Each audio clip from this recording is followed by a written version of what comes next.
सराव संच 1.4 दोन समरूप त्रिकोणाच्या संगत बाजूचे गुणोत्तर 3:5 आहे, तर त्यांच्या क्षेत्रफळाचे गुणोत्तर काढा। तर आपल्याला याच्यामध्ये दोन त्रिकोण कसे दिले आहे समरूप। तर हे दोन त्रिकोण घेऊ आपण ABC आणि PQR।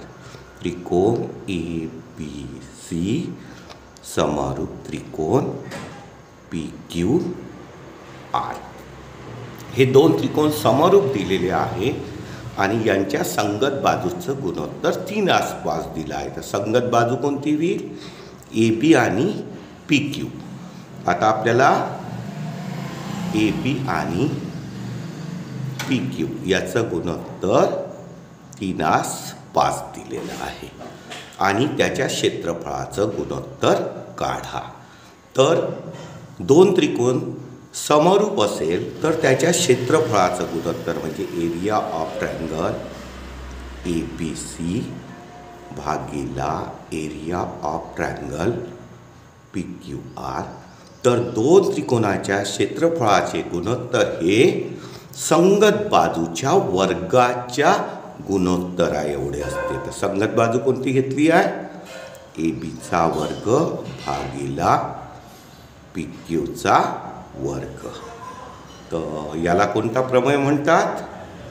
समरूप त्रिकोणाचे क्षेत्रफळाचे प्रमेय।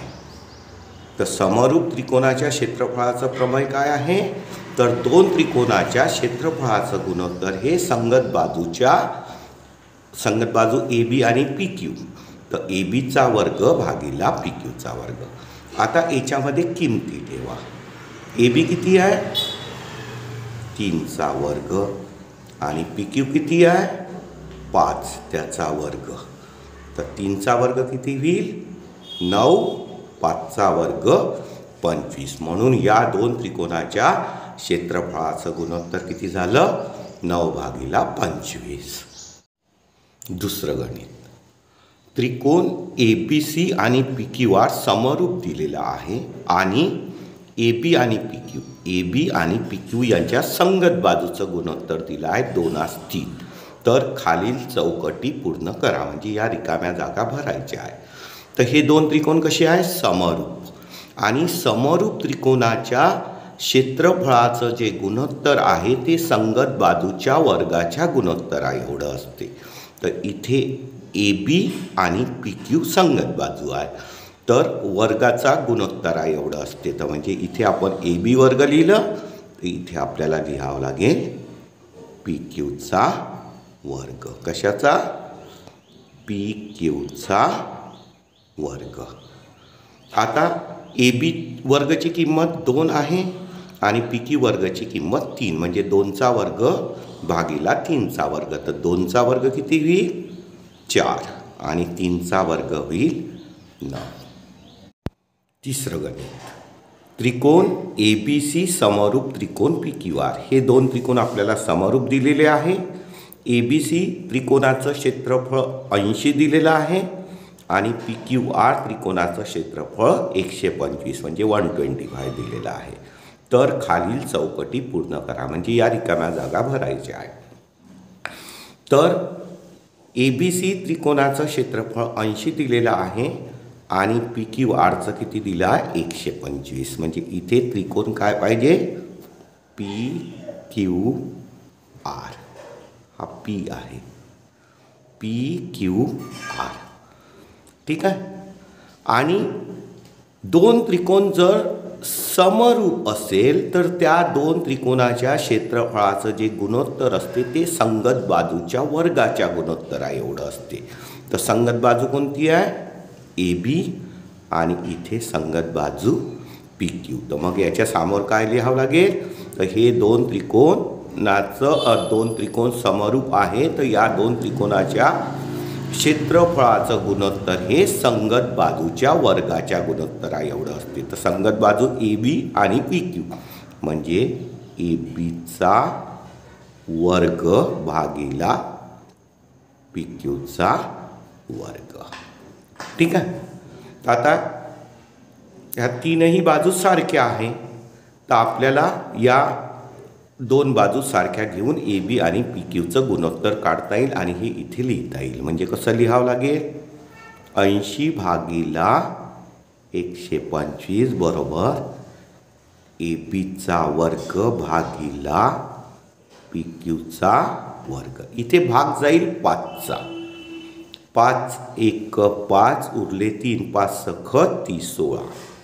इथे 5 दुने 10 उरले 2 25 5 5 25 म्हणजे किती येत आहे?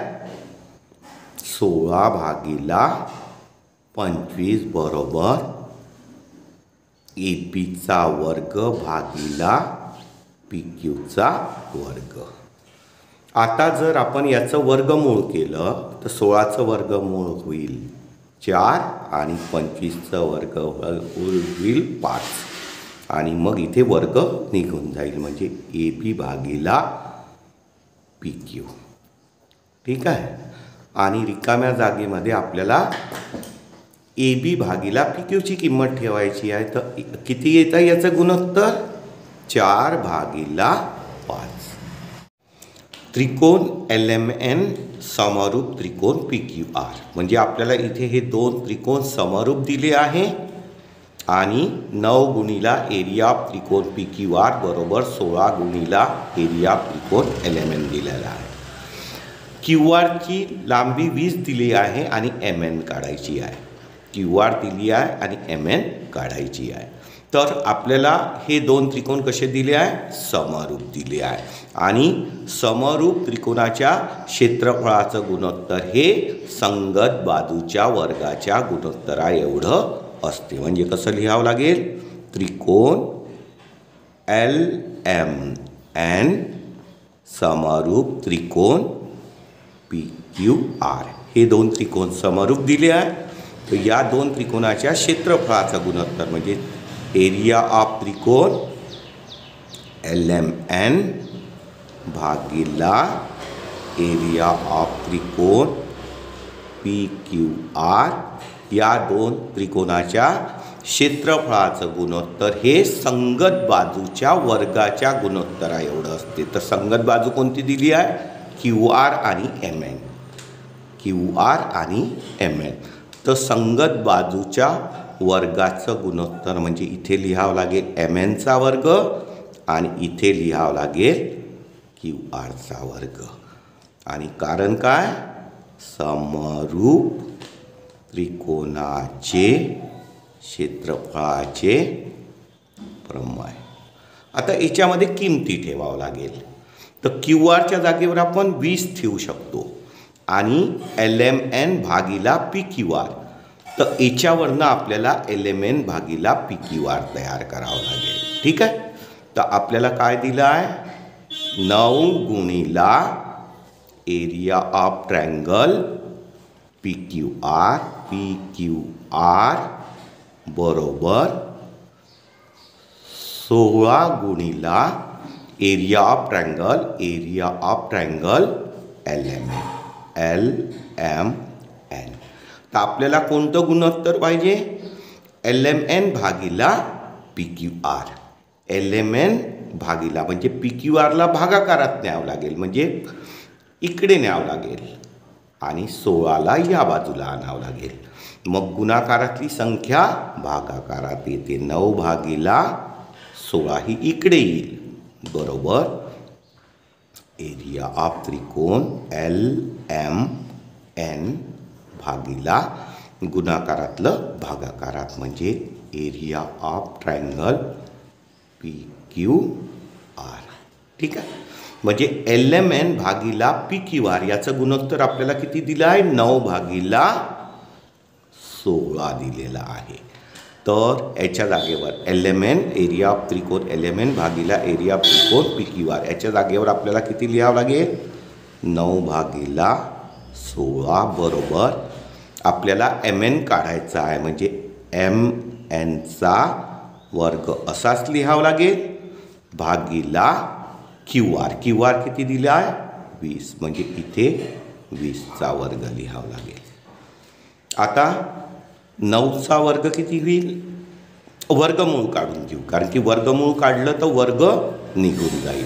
तर 9चं वर्गमूळ किती होईल 3 होईल आणि 16चं वर्गमूळ किती होईल 4 होईल. तर त्या वर्ग निघून जाईल म्हणजे mn भागिला 20. आता आपल्याला mn ची किंमत काढायची आहे तर तिरपा गुणाकार करावा लागेल म्हणजे काय होईल 3 गुणिला 20 बरोबर 4 गुणिला mn. ठीक आहे.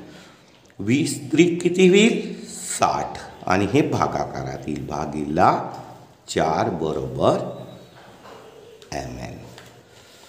आता इथे 4चा भाग टाका म्हणजे 60 भागिला 4. 4 एक 4 उरले 2 20 होईल. 4 पंचे 20 म्हणजे 15 बरोबर mn. म्हणून आपण लिहू शकतो mn इज इक्वल टू 15 आणि हेच आपल्याला काढायचं होतं. दोन समरूप त्रिकोणाची क्षेत्रफळे 225 चौरस सेमी व 81 चौरस सेमी आहे. लहान त्रिकोणाची बाजू 12 सेमी असेल तर मोठ्या त्रिकोणाची संगत बाजू काढा. दोन त्रिकोण दिलेले आहे आपल्याला, दोन्ही समरूप आहे आणि त्या दोन त्रिकोणाचं क्षेत्रफळ दिलेलं आहे. लहान त्रिकोणाची बाजू 12 आहे आणि मोठ्या त्रिकोणाची संगत बाजू काढायची आहे. तर या दोन त्रिकोणांना नाव देऊन देऊ आपण. एकाला ABC म्हणू, एकाला PQR म्हणू. तर दोन त्रिकोण कसे आहे समरूप म्हणजे त्रिकोण ABC समरूप त्रिकोण PQR. हे दोन त्रिकोण समरूप झाले. तर एका त्रिकोणाचं क्षेत्रफळ किती आहे 225 म्हणजे एरिया ऑफ ट्रायंगल ABC बरोबर 225 चौरस सेमी आणि दुसऱ्याचं एरिया ऑफ ट्रायंगल PQR बरोबर 81 चौरस सेमी आणि लहान त्रिकोणाची संगत बाजू 12. आता याच्यातला लहान त्रिकोण कोणता आहे ज्याचं क्षेत्रफळ कमी आहे. तर लहान त्रिकोणाची बाजू किती दिली आहे 12 म्हणजे आपण PQ घेऊन घेऊ 12. तर हा लहान त्रिकोण आहे, हा मोठा त्रिकोण आहे आणि मोठ्या त्रिकोणाची संगत बाजू काढायची आहे म्हणजे ABCची. तर आपल्याला हे दोन त्रिकोण कसे दिले आहे समरूप दिले आहे आणि समरूप त्रिकोणाच्या क्षेत्रफळाचं गुणोत्तर हे संगत बाजूच्या वर्गाच्या गुणोत्तरा एवढं असते. म्हणजे काय होईल सूत्र एरिया ऑफ ट्रायंगल ABC भागिला एरिया ऑफ ट्रायंगल PQR. तर या दोन त्रिकोणाच्या क्षेत्रफळाचं गुणोत्तर संगत बाजूच्या वर्गाच्या गुणोत्तरा एवढं असते. तर ही संगत बाजू AB झाली, ही संगत बाजू PQ झाली म्हणजे इथे येईल ABचा वर्ग भागिला PQचा वर्ग. कारण काय समरूप त्रिकोणाचे क्षेत्रफळाचे प्रमेय. आणि आता दिलेल्या व्हॅल्यूज इथे ठेवून घ्यायच्या. तर ABCचं क्षेत्रफळ किती दिलं आहे 225 भागिला PQRचं दिलं आहे 81. त्याच्यानंतर मोठ्या लहान त्रिकोणाची बाजू किती दिली आहे 12 म्हणजे इथे 12चा वर्ग लिहावा लागेल आणि मोठ्या त्रिकोणाची म्हणजे AB वर्ग आपल्याला काढायचा आहे. ठीक आहे. तर याला सोडवताना वर्ग आहे तर वर्गमूळ करावं लागेल. तर वर्गमूळ केलं तर काय होईल 225 कितीचा वर्ग आहे 15चा म्हणजे 225चं वर्गमूळ होईल 15. 81चं वर्गमूळ होईल 9. त्याच्यानंतर वर्ग निघाला तर इथे AB होईल आणि इथे वर्ग निघाला तर किती होईल 12 होईल. आता याला आपल्याला तिरपा गुणाकार करावा लागेल. म्हणजे काय होईल 15 गुणिला 12 बरोबर 9 गुणिला AB. आता ही गुणाकारातली संख्या भागाकारात आणा. म्हणजे 15 गुणिला 12 भागिला 9 बरोबर AB. आता 9चा भाग टाकायचा. 3 त्रिक 9, 3 5 15, 3 1 3, 3 चौक 12. मग वर काय उरलं 5 गुणिला 4, 5 चौक 20 बरोबर AB. तर AB काय आहे मोठ्या त्रिकोणाची बाजू आहे. म्हणून मोठ्या त्रिकोणाची बाजू AB बरोबर किती आलं 20 AB. हेच आपल्याला काढायचं. त्रिकोण ABC व त्रिकोण DEF हे समभुज त्रिकोण आहे. एरिया ऑफ त्रिकोण ABC आणि DEF यांचं गुणोत्तर 1:2 म्हणजे एकाच 2 असून ABची लांबी 4 असेल तर DEची लांबी आपल्याला काढायची आहे. तर 2 त्रिकोण कसे आहे समभुज. समभुज त्रिकोण कशाला म्हणतात ज्या त्रिकोणाच्या बाजू पण एकरूप असतात आणि कोन पण एकरूप असतात. आता समभुज त्रिकोण हे कसे असतात समरूप असतात. म्हणजे आपण काय लिहू शकतो त्रिकोण ABC समरूप त्रिकोण DEF. हे समभुज त्रिकोण असल्यामुळे हे 2 त्रिकोण कसे झाले समरूप झाले. आणि समरूप त्रिकोणाच्या क्षेत्रफळाचं गुणोत्तर हे संगत बाजूच्या वर्गाच्या गुणोत्तरा एवढं असते. म्हणून एरिया ऑफ ट्रायंगल ABC भागिला area of triangle DEF area of triangle DEF. हे 2 त्रिकोण समरूप आहे म्हणून या 2 त्रिकोणाच्या क्षेत्रफळाचं गुणोत्तर हे संगत बाजूच्या वर्गाच्या गुणोत्तरा एवढं असते. तर संगत बाजू कोणती आहे AB आणि DE. म्हणजे इथे लिहावं लागेल ABचा वर्ग आणि इथे लिहावं लागेल DEचा वर्ग. आणि याचा आता इथे कारण लिहावं लागेल समरूप त्रिकोणाचे क्षेत्रफळाचे प्रमेय. आणि आता याच्यामध्ये या सूत्रामध्ये दिलेल्या व्हॅल्यूज ठेवावं लागेल. तर एरिया ऑफ ट्रायंगल ABC भागिला एरिया ऑफ ट्रायंगल DEF याचं गुणोत्तर किती आहे 1/2 ABC भागिला DEF याचं दिलं आहे 1/2 बरोबर ABची किंमत दिली आहे 4 म्हणजे इथे होईल 4चा वर्ग आणि DE आपल्याला काढायची आहे. म्हणजे हे DE वर्ग असंच लिहावं लागेल. आता इथे वर्ग आहे तर आपल्याला काय करावं लागेल वर्गमूळ करावं लागेल. तर वर्गमूळ 1चं वर्गमूळ 1च होईल. 2चं वर्गमूळ आपल्याला माहीत नाही म्हणून वर्गमूळात 2 लिहावं लागेल. इथे वर्गमूळ केलं तर वर्ग निघून जाईल. म्हणजे इथे 4 राहील आणि इथे DE राहील कारण की वर्ग निघून जाईल. आता तिरपा गुणाकार करा.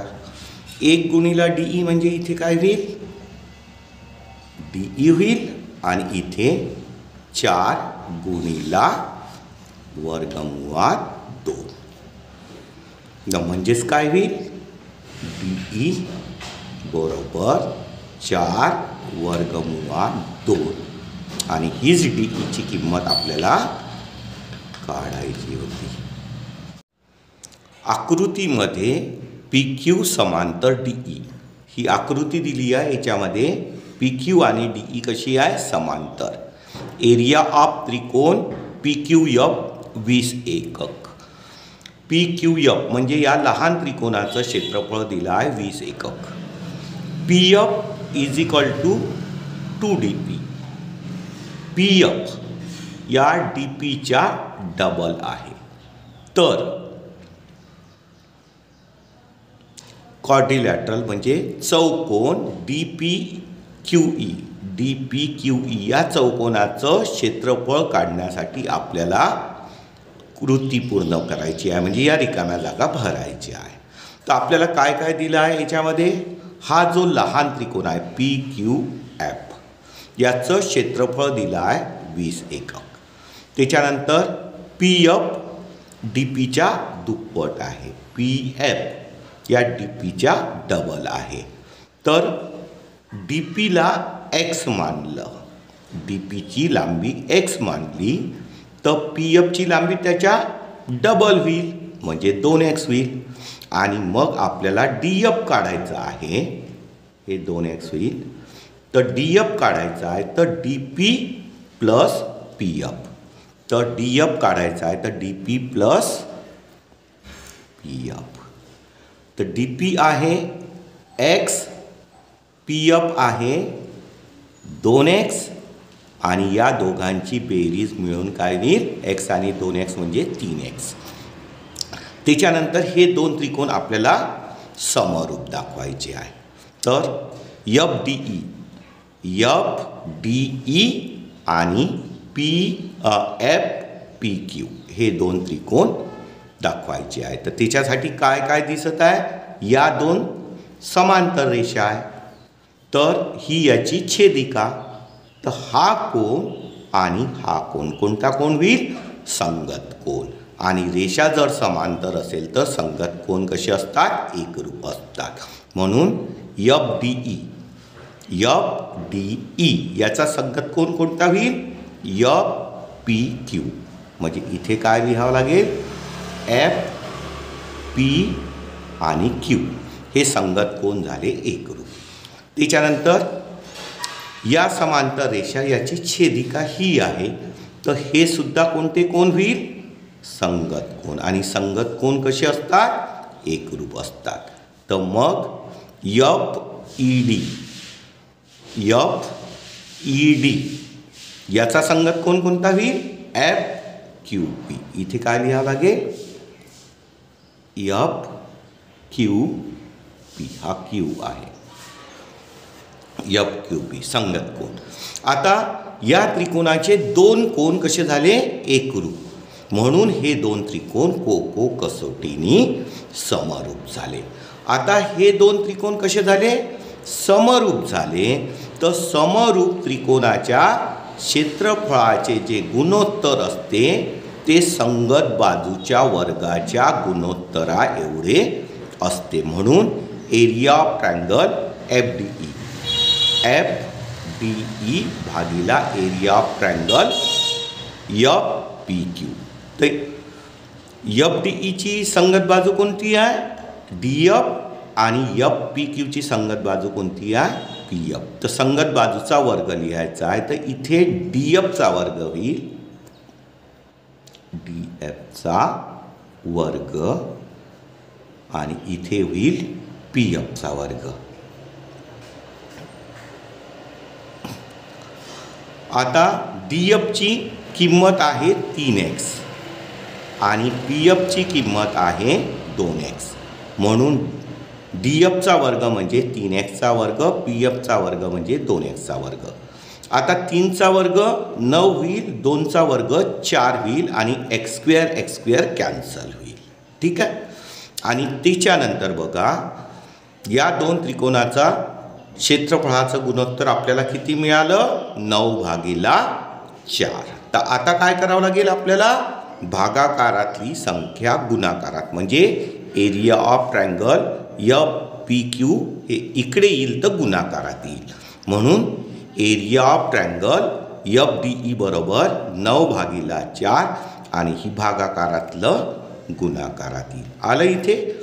आता एफ पी क्यू याचं क्षेत्रफळ आपल्याला किती दिलं आहे? 20 एकक. तर इथे लिहावं लागेल 20 याची किंमत. मग आता बघा इथे 4चा भाग जाईल. 4 एक 4, 4 पंचे 20. तर वर गुणाकार करा. 9 पाचा 45. झालं. आता आपल्याला चौकोनाचं क्षेत्रफळ काढायचं आहे. कोणत्या?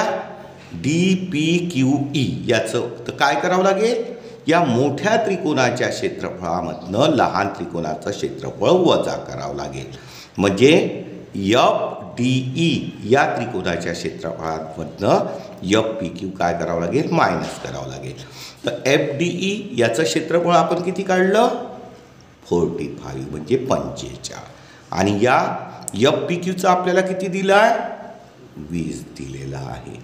मग याची वजाबाकी केली तर किती येईल? 25. आणि हे झालं आपलं